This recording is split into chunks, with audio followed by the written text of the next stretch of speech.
Welcome back, everyone, to another episode of Grow Your Path to Wellness. If this is your first time listening, my colleague Amanda and we host a new wellness guest, and we release our new episodes every Sunday. So be sure to like and subscribe, follow us so you don't miss out on the latest episodes. Last week, Lisa Schaefer, she returned for yet another segment of our trauma and chakra healing series. One of these days, it'll all come out of my mouth smoothly, but we'll get we're halfway through already, and it still hasn't. But last week we covered all things the heart chakra, and Lisa was so kind to transition us out of the episode with a guided meditation at the end that was focused on opening our heart chakra. This week, Amanda couldn't join us. She's resting in her final days of her pregnancy. I always joke and I say, you're cooking a human, so be easy on yourself. So that's what she's doing today. She's resting. So I welcome Chris Leonard back for us to build off his last episode, where we just grazed the surface of the disease that is addiction. This week, we felt it would be important to focus a little bit more on the impact of the criminal justice system on addiction recovery and kind of just some general barriers and that realm of things. So without further ado, welcome back, Chris. Good to see you. I know it's only been a couple weeks, but welcome. Thanks, Kelsi. Thanks for having me back.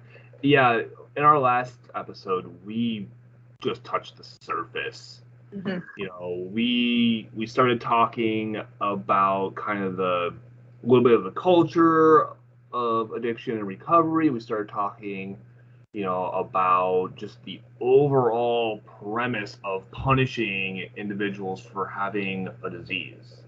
Yes. We started talking about, a medical example, do you punish somebody for showing symptoms of diabetes or struggling to control their sugars if they have diabetes? Yeah, absolutely. As far as, the culture or the barriers, my mind is kind of going, where do we even start? I know. I was like, all of these could each be like their own episode. Like, it's unreal how many things go into each of these topic areas. How big they really are, because we're humans and in giant systems ourselves.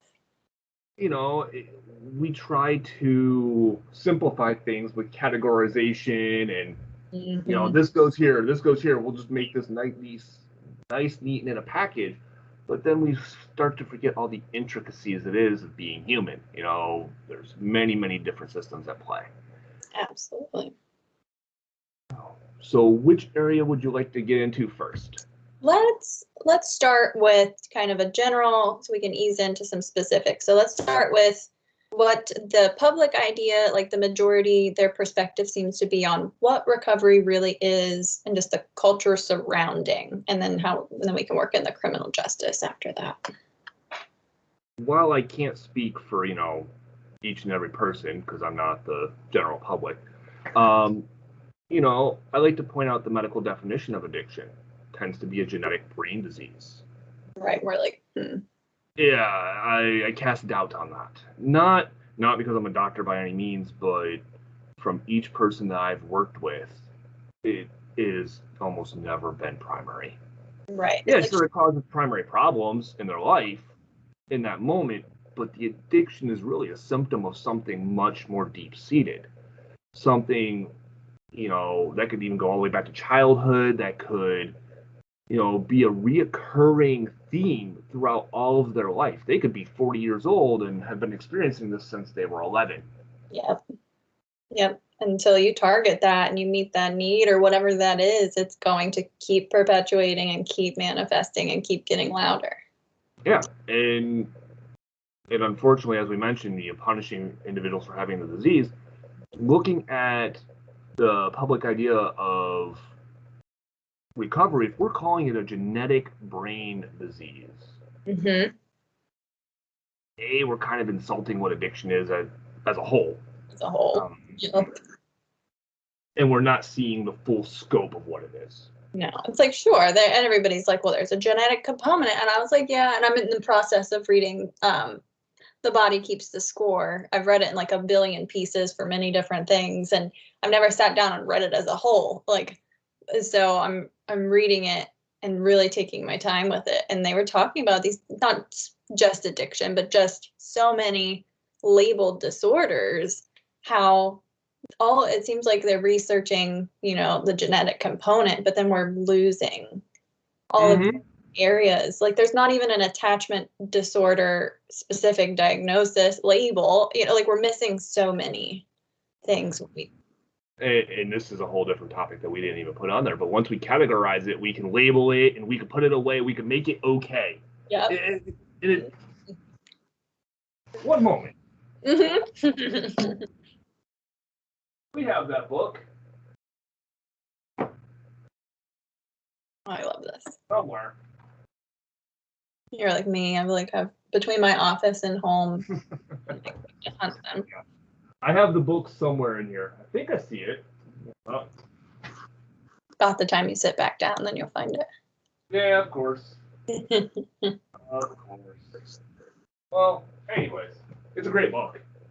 Oh, the body keeps the score. I know one of my supervisees have it. Oh, you're like, I lended it. I was like, it is lent out. It's usually how it works. Yeah, I'm taking my time with it, reading it. I read every night before bed, and when I read that, I was like, yeah, I feel like us as I don't know, like, again, we can't speak for the general public, but it's like the other stuff, the bigger stuff, the stuff that is all, quote, I'm putting air quotes, all in your head. You don't see it concretely. There's no concrete, evidence. But now there's more and more coming out about how these experiences impact brain development. It's not just a genetic disease. That's what I'm getting at. Absolutely. Well, let me kind of make a rebuttal with, have you ever been anxious? Right. Oh, yeah. At times we've almost classified anxiety and depression as just signals or imbalanced chemical imbalance, when that's just disrespecting what it actually is, a signal of a signal of something not being met. Yep. Yeah. And it's real big, and how the body keeps the score. Like if you are only focused on the very presenting thing, you're never going to get to what's leading, to fire off that signal. Well, in coming back to the idea of kind of the general idea of addiction is, well, it's a choice. That's the popular idea. Yep.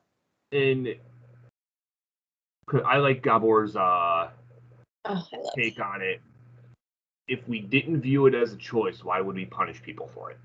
Good old compassionate inquiry, right? Mm-hmm. Because in order to punish somebody, we have to say that you willingly did this and it is a choice you made. Yes. And we're like, go ahead. No, I was gonna say, like with addiction, it's like, no, I have never met a single soul in my life. And again, I'll keep saying I don't specialize in addiction, but that's beside the point. With this, I've never met somebody who wakes up one day and just says, I want to get addicted to a substance that could have high consequences for my life. Like, no. No, absolutely not. I would argue, and mind you, it's different for each person, absolutely, that the addiction shows up where I am so uncomfortable, I cannot bear to be present in my current life. Yes. And no matter how I have to escape, it is a price I'm willing to pay because of how I feel right here, right now. Yep. And that discomfort, okay? And then that takes us even deeper in that route to what is it that is making me experience this chronic discomfort that I just cannot, I cannot not sit with, let alone it becomes this chronic, and then it's usually doesn't happen in a vacuum. One thing then trickles down to another thing, and then can trickle down to another area of life. And absolutely, if attachment, if you never felt attached to other people, you felt overlooked, you weren't heard, you weren't seen, and you will try to be heard, seen, but you feel like you're just not, those needs aren't being met, anything that can foster those feelings, whether it be being rejected, whether it be, trying to speak up and being spoken over, anything that fosters those types of emotions can be the trigger. Mm-hmm. Yes, absolutely. Those exposures and the trickle down effect of these triggers, and then these triggers are causing that chronic discomfort. And after, so long, and if you don't have that secure attachment where you have somebody to go to that you feel safe, or other skills, I call it with my clients, I call it in a toolbox. If I don't have a toolbox with me of, we know what we do what we know until I know better. Mm-hmm. And I actually glad that you brought that up, because I was going to say, if these feelings start manifesting at, let's say, age 11, and you're 35 now, you've spent all of your adult life with these emotions. And I would arguably say most of your adolescence with it. How do we know that we're anxious if we've been anxious this entire time? Or how do we know we've been uncomfortable if that's our norm? That's all we've known. Yeah. I know Amanda and I have spoken about, if you're constantly on guard, you're constantly hypervigilant, your anxiety's through the roof, how do you know what calm is if that is your normal state? So often, right? If they can get to that to them feels intolerable. Absolutely. Well, this does not, because our brain literally is functioning. Like, I explain it to my clients, like, our brains can get almost addicted. I don't know. It gets wired to function at that state. So then as I try, to come down from that, it's going to want to take me up there again. And, well, I'm going to give kind of a way off-topic example, but to kind of bring that point home. Sleep hygiene. Oh, yes. Oh, if you don't have a healthy sleep hygiene, it makes our sleep patterns very irregular, which then affects our overall health, as well as our anxiety, our mental health, our emotional state. If you're trying to just shut everything off, go to sleep. Yeah. You're like, that is not realistic at all for the way that my brain has gotten so conditioned to functioning. And those brain associations are so powerful. I'm like a sleep nerd, so I could go on and on. Oh, so I kind of touched based on something. Yeah, I love science about sleep hygiene.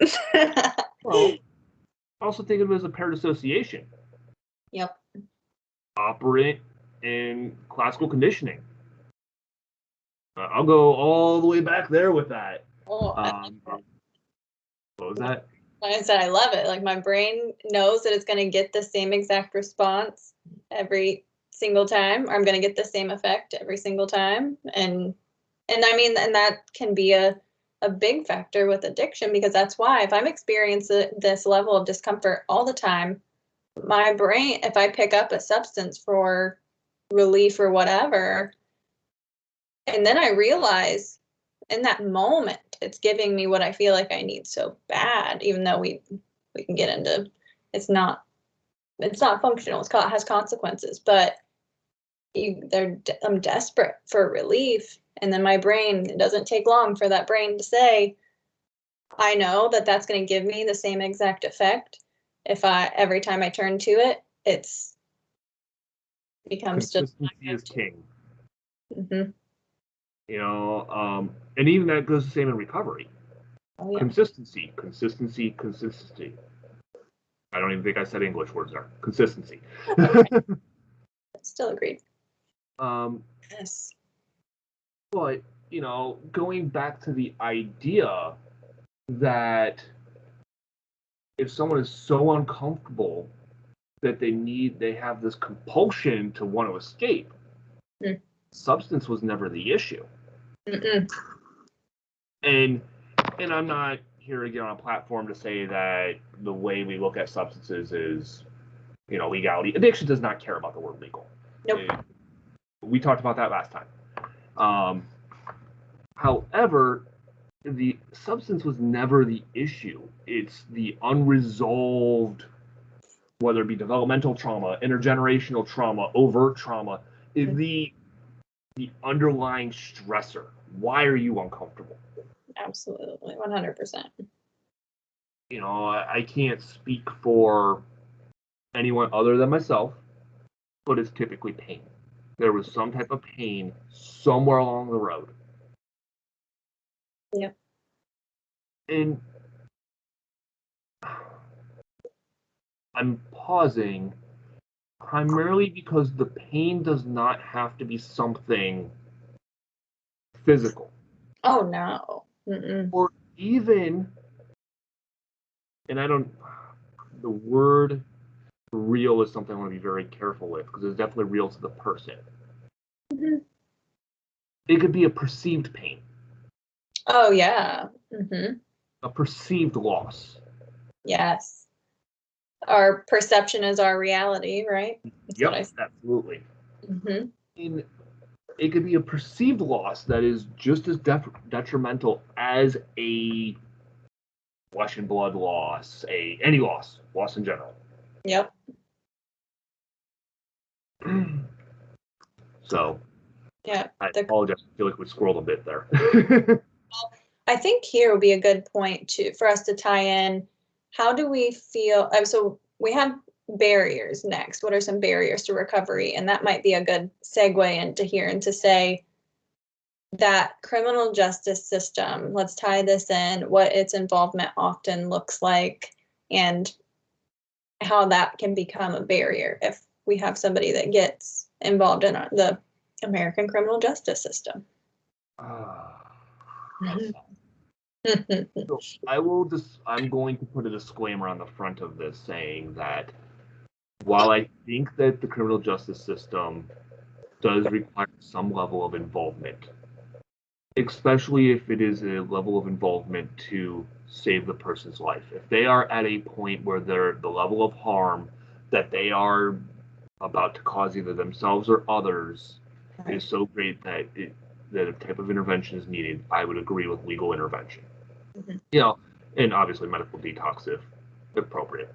Safety again. Yeah. However, I cannot in good faith really say that our criminal justice system is designed to work with those in addiction. I want to, but I just can't. I'm right there with you. And it's not, I don't want to say it is intended that way. No.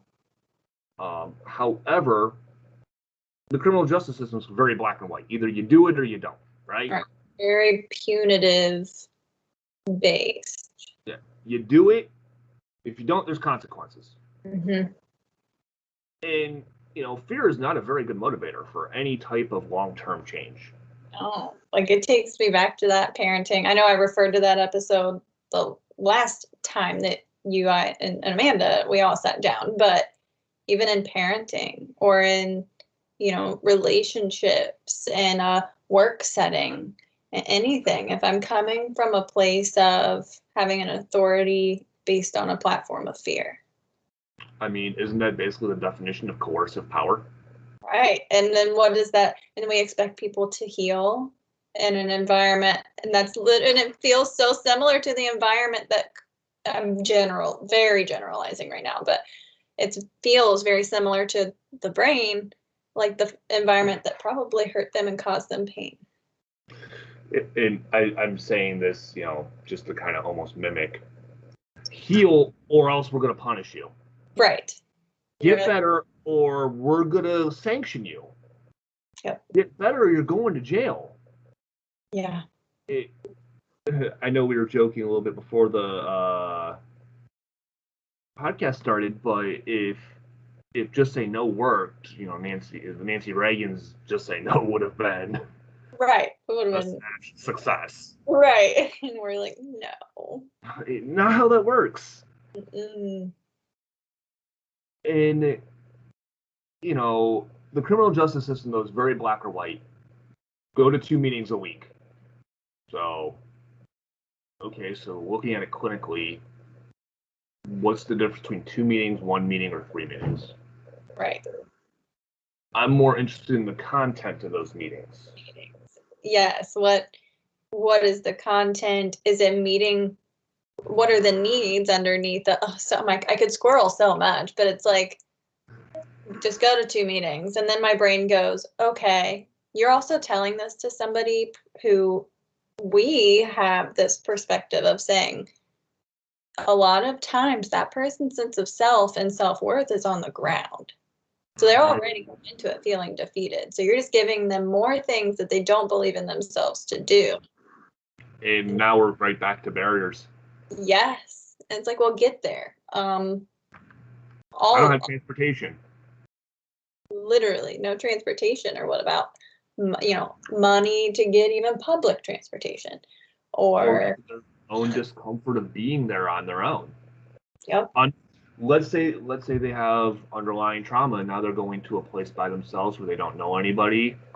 I mean, now granted, we could encourage them to take somebody they feel comfortable going with. There are ways to problem solve that, but looking at it in just kind of that vacuum style of go to 2 meetings a week. Right, the vacuum style that feels like can be the criminal justice approach often. And like I said, as I started this, I don't think it was ever the intent.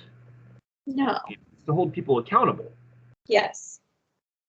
But we're holding somebody accountable to something that they're not really controlling at that point. It's a symptom. Right. It's a symptom. That circles right back to what we've already touched on, but it's a symptom, not just this choice you need to make. You just need to get better at holding yourself accountable and make this choice instead of this choice. I like the work of Dr. Nicole Labor, where she basically says cravings are the reason why the choice argument falls flat on its face. I could see that. Because when you're craving, it's an active midbrain. Yeah. And your midbrain doesn't care about things such as like willpower, consequences, family, loved ones, job, all the things that you say you care about. Midbrain doesn't care about that. It cares about survival.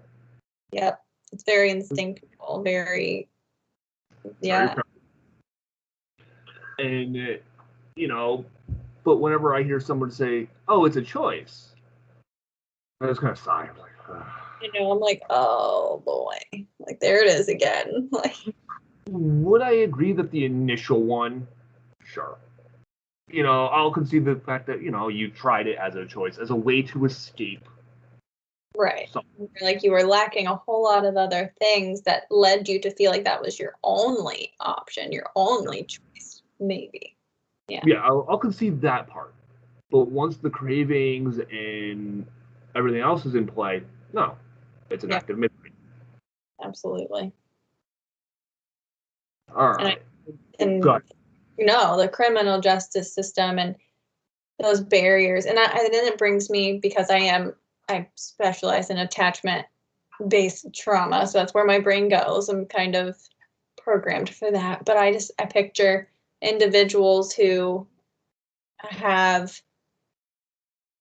this chronic emptiness or this chronic feeling of I don't have any kind of, we go back to those unmet needs, a sense of love and belonging. And if they live in a household or in a house that is just so dysfunctional all the time, if they feel completely alone in this, or if everybody's telling me something about myself, if I hear something and if I see something, like you said, that's where my brain, when you said midbrain, it just becomes the way that my perception is my reality, the role of my environment, my support system or lack thereof. What are my people, places, and things? We know that's huge in recovery, but that's where I wish that the criminal justice model would take those things into consideration in the forefront of, I understand we have to enforce the law, like, okay, whatever, like, but all of these things that are not considered, and then it just instills firmer planted shame. Yep. I'm glad that you brought up the shame component. If somebody already has low self-esteem or low self-image, or they feel like they're struggling with lacking connection, that tends to internalize, right? And if they're already feeling like they aren't worthy of connection, they feel the need to escape, and now they're being punished for that, you're just driving the, well, now I've done this, so now you're saying I'm even less worthy of connection, and you're facilitating the very thing that they were trying to escape from. Yeah. And I was about to, you said you specialize in attachment. Mm. I was about to say, what do most fear-based attachment styles look like? Anxious. Mm-hmm. And yeah, like just very, very, I don't know what is safe. I don't have any sense of safety or even anywhere. It's never even very often been modeled for them what safety is, and having this foundation to stand on. It's very anxious and uncomfortable, very, very uncomfortable all the time. And the reason I ask that is if you're in that state constantly. Yep. How long could we reasonably expect somebody without any type of coping skills, without any type of support, to sustain that before wanting to escape it? Right. Yeah. No. In our brain, like for somebody like me who I had multiple secure attachments, like to multiple people in my life, my brain just like can't even go there. I hear it all the time, but for me to be able to say that like I could fully I don't get that, because I never, experienced that. I couldn't imagine. One moment, I'm grabbing something. Are you pulling out the same thing I was going to pull out? Oh no, I was going to, this is hilarious. We're exchanging books. I mean, kind of. Yeah, it's funny. I thought authors. Same one. I haven't seen that one. Ooh, trauma-informed assessment and treatment interventions across the lifespan. Yeah. Can't see. For those who are listening in, it's just called Attachment, 60 Trauma-Informed Assessment and Treatment Interventions Across the Lifespan by Christina Reese, PhD, LCPC. That one sounds like a good one. I'm shocked I haven't heard of that one. That's a real thing. And it's we are, as a mammal species, a human infant, a human newborn is the most vulnerable thing. It's the most vulnerable mammal at that stage of life. Well into our adolescence. Oh yeah. And then that vulnerability, if I don't get those basic needs met and those literal brain development, that's where my mind was taking that, because we're sitting here saying it's a choice, just you're going to get punished if you keep making this other choice. Like very often, more often than not, that individual's brain didn't physically get what it needed. And then you're us this. Well, if I know this is like the fourth time I've quoted Gabor in 2 episodes, but all day. All day. When there's stress and trauma in early childhood, the very systems that develop the endorphins for attachment don't really develop. Nope. Or they don't develop fully.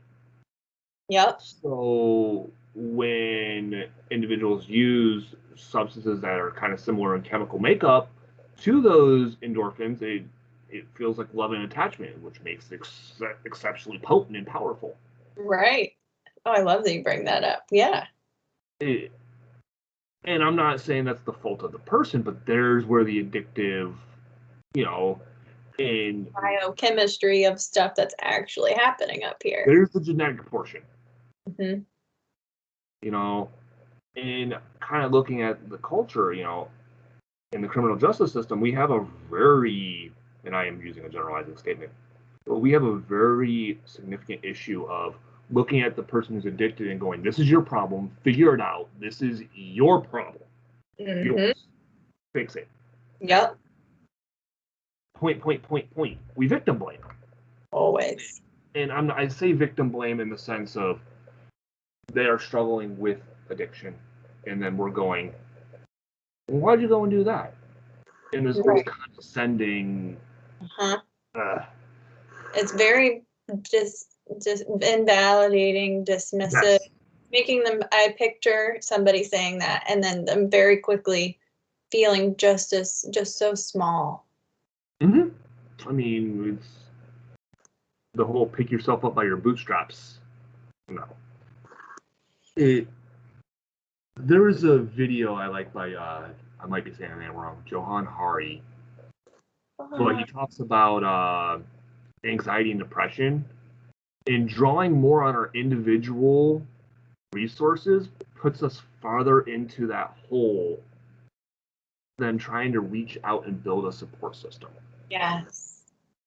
And our criminal justice system makes it this is your problem, that you have to do this, you have to do X, Y, Z, 1, 2, 3, A, B, C. Yeah.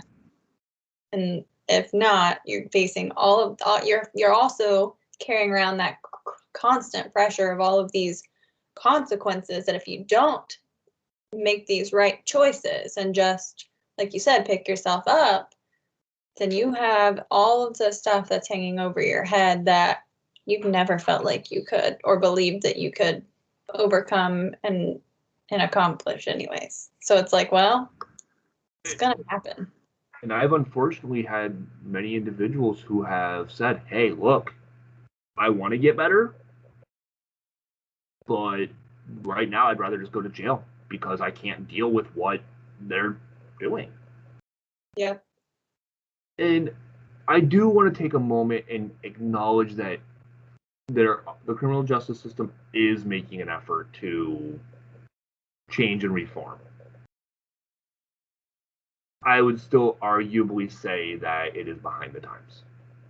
It's very slow moving, and I feel like I feel like it's almost like we're talking about it. If we're talking about it, that means that we're changing it. And I'm like, but there's systematic meso and macro level structural change that needs to be made here, not just talking about what it looks like.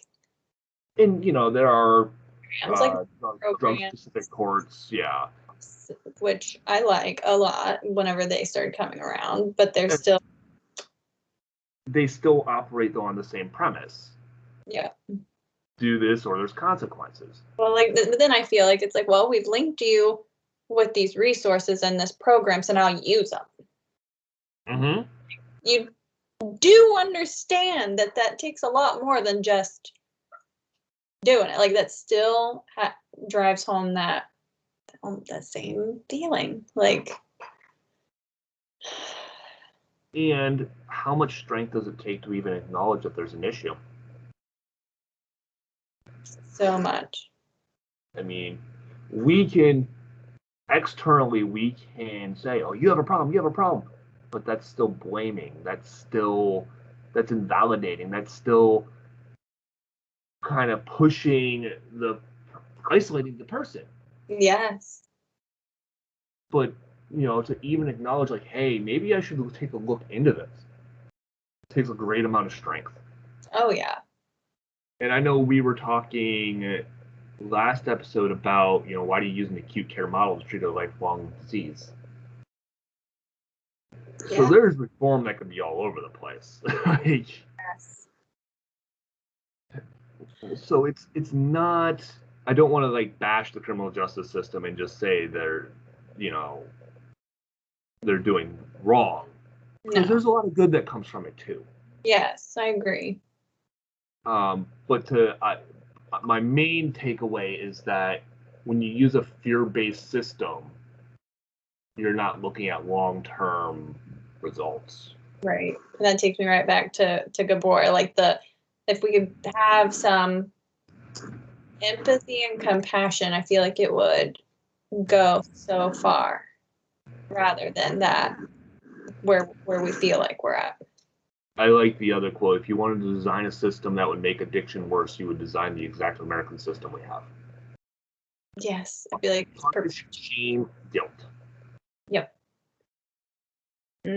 That brings me into that, and I know we were talking about that role of reconnecting with larger society, and my brain takes that two ways. And I picture somebody who comes out of incarceration like an extended period of, I know that that's kind of a literal way, but my brain went there because you're somebody, like, I just got punished. All of that stuff that was hanging over me just literally came crashing down on me.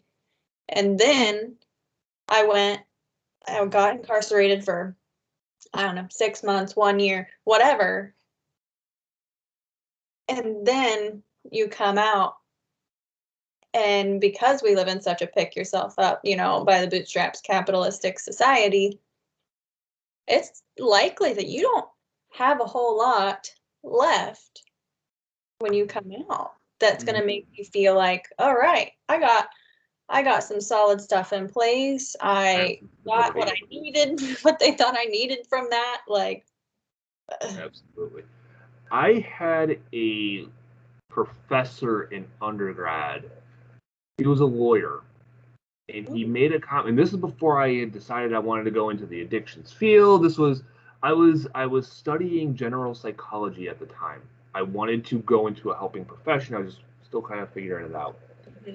And this is a little bit, it's oversimplified and a little crude, but I like it. He goes, we take people who have abnormal circumstances, and then we place them in an abnormal environment, i.e. jail, prison, all that. And then we let them go and say, hey, go be normal. Right. Math doesn't check out. Right. Like, are we not? And then I feel like and this might be taking it somewhere way off, but I feel like that's where the stigma of being that's an episode on itself. Oh, I know. Like the stigma of coming out and being a convicted criminal, or coming out and having nothing and wanting everything for free. Like, I'm just going to keep putting everything that comes out of my mouth in air quotes because I hear it, and I'm like, do you think that somebody just wants to be in this situation? Like, right back to that choice kind of perspective. It blows my mind. Show me somebody who's made it as a choice, and I'll show you somebody that you're wrong about. Yeah. And it's not about right or wrong. I kind of started out by saying addiction doesn't know anything about legality. And quite honestly, our whole legal system about what's legal or illegal is completely arbitrary. Mm-hmm. I mean, it's not based in fact. Mm-mm. And that's Yeah. I'm not even gonna go there. Uh-huh. But when we look at addiction, it is the underpinning issue. The substance is, you can deal with the substance all day. Yep. But if Let's get you clean. Let's get some clean time under your belt. Like, sure, that's great, but it puts me in a place where I still have to address that, what's underneath, because my vulnerability, if I don't address that, to go and find myself right back in that same systematic type feeling in my life. And depending on the severity of the addiction and where they're at, yes, medical detox is necessary, and some sobriety to put them in a place where they can start to even focus on what's going on in the cortex. Sure. If the midbrain's constantly screaming, can't listen to it, or we can't do anything without listening to it. Yeah. And reconnection to the larger society. I'm jumping ideas. We are so individualistic at this point. You made a comment about like capitalism and being fend for yourself. Yes. The idea of social recovery needs to be talked about so much more. Mm-hmm. The idea that, I said it in the first episode, these are just individuals who have unmet needs. Yep. It is not a moral failure. It is not a sign of weakness. It is quite literally escapism from some type of discomfort due to the lack of other coping skills or perceived ability to cope. Right. Like, I don't know how in any other ways, nor have I ever been taught. Most often, I've never even seen how to get these needs met. Or even another option, the culture of growing up. I grew up seeing this as an acceptable way to cope. Uh-huh. How I know to cope. Yep. You know, you're uncomfortable, here, use this. Here, you're upset, take this. Mm-hmm. You know what also blows my mind, and this might be off base, it might, I don't know, but what quickly came to my head is the culture and like the way I grew up, but living in this individualistic, capitalistic society, I feel like those people who either have financial means or have blue or white collar jobs, or those people, if they get, involved in the criminal justice system, or if they're white, if they are, like, all of these things that I could get into as to when they come out, things look they have different privileges. Oh, absolutely. We could get into a whole conversation, the opioid epidemic that we are currently seeing has been around much longer than what has been foretold or even mentioned. Yep. And if you look back historically, it's more of the population impacted. Yep. Mm-hmm. I could even argue that some of our laws on substances are discriminatory based and built in racism. 1000%. It's a whole topic for another day, but yeah, that's I see you with that. I mean, I just, you picture a white person who would get, pulled over and even get like a possession charge or get a DUI, and they'll go, and even their privilege going into court, like the likelihood of their sentence being different. And I don't care. The people that say that that's not a thing are the ones that don't check their own privilege. Wait, there's people who say that's not a thing. And it is a thing. That's a thing? Wait, what? No. Yeah. I'm like, oh, I could go on and on and on and on and on. Like the barriers that somebody literally can be born into. Mm-hmm. And then add all of this other stuff we've touched on top of that. Well, I wish I could come on here and tell you, hey, Kelsi, here's a cookie cutter approach to work on addiction. Please. If I ever do that, just hit the cancel button. Just, yeah. Like, well, where I'm going with that is it could be anywhere from early attachment, childhood trauma, it could be Single event like a car accident. Yeah, an injury, loss of identity. For example, someone could have they grew up with like a emotionally enmeshed family where, well, I was in the your grandfather was in the military, I'm in the military, you're gonna be in the military. Yep. And then all of a sudden they're in a car accident and they're injured to the point where they can no longer join the military. Right, or get medically discharged. Professional athletes, like I could. And now we're talking a whole loss of identity. Yes. If that was the emotional method. And that can be such a huge root of that pain and discomfort. Who am I? Mm-hmm. I mean, then we're getting into grief. Oof. That perceived loss. Yeah, perceived loss. And that's why I want to be very cautious when I didn't want to say it wasn't real, because it most certainly is. Yeah. When I said real, I meant it in something that was physically tangible. Mm-hmm. But the loss could be very perceived and just be, just as real. Just as detrimental and impactful. And to make I'm off topic, but to make an example, if you had invested in something and that investment was worth $10 million the next day, mm-hmm. and then the next day it was worth $2 million. Now, granted, it's still $2 million, but there's a loss of $8 million. Right, and it's like, yeah, that's going to impact you.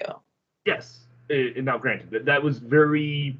Well, I mean, it can be helpful to put it in terms like that for, just in general, like if those people look at mental health or addiction in the stigmatized light, if you apply it to something like that, like finances, and it's like, oh, yeah.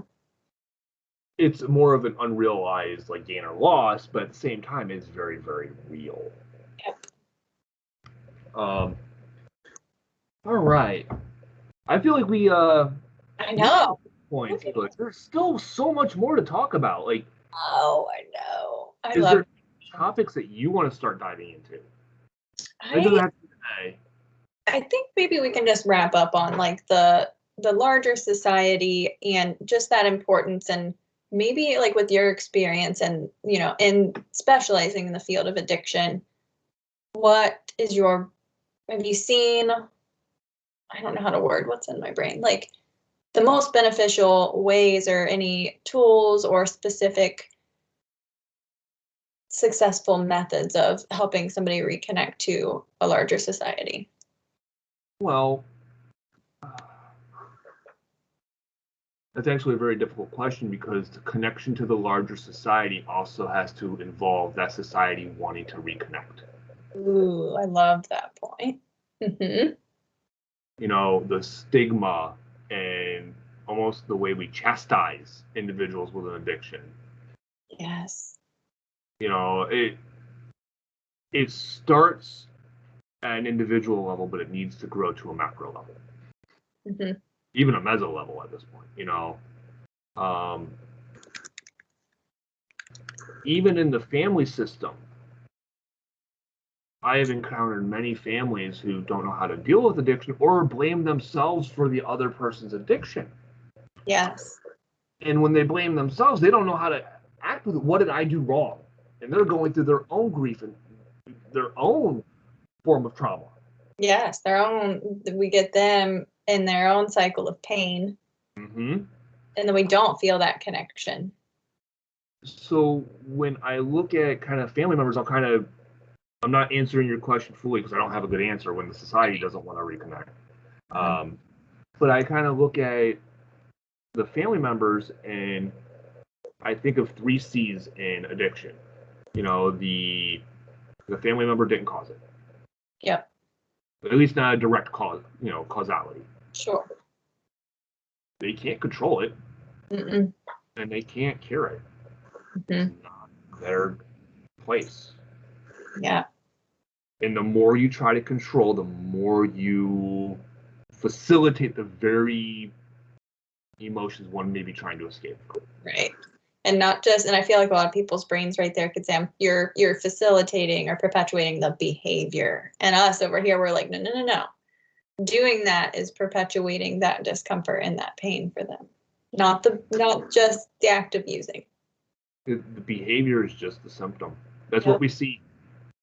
Yep. I like to equate it to anger. Anger is what we see. But I would argue the majority of the time the underlying emotion is not anger. It's fear or pain or hurt. Some type of secondary. Yeah. The anger is actually secondary to something else. Absolutely. Yes.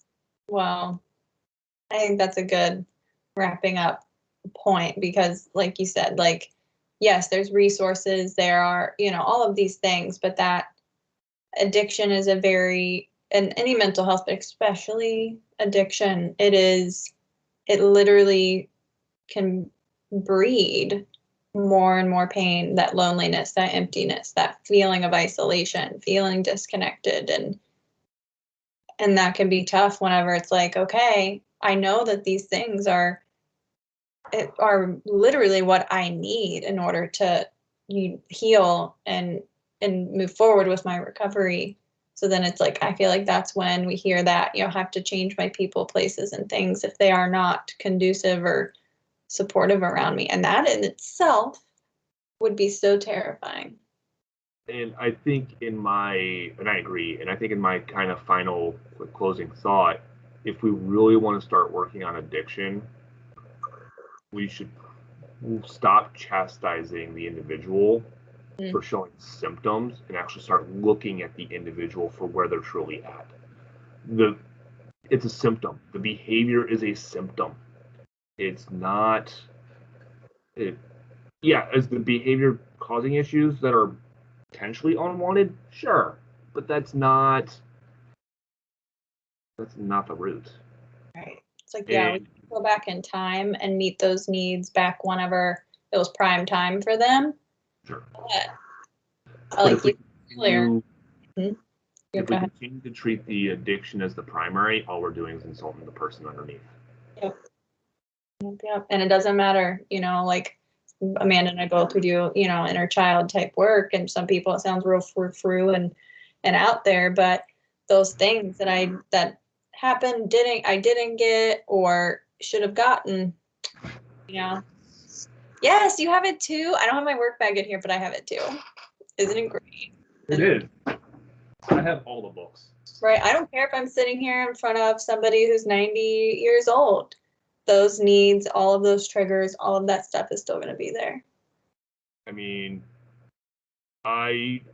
with some of the individuals I work with, I'll bust out the crayons, the paints, and let's go. Kind of honor the inner child. Yes, absolutely. Okay, Chris, I know we can go on and on and on. Yeah, we can do this for days. This is amazing. And thank you for coming back with us again. And we tell everybody, we always have repeat guests, and it doesn't just have to be a one-time repeat. Like if anything else comes to your mind, it's such a critical topic all the time. So anything comes to your mind, you're welcome back again. And that's why I had asked, was there any topics that you wanted to cover? Because I was aware that we weren't going to get through all of this today. So it's... Okay.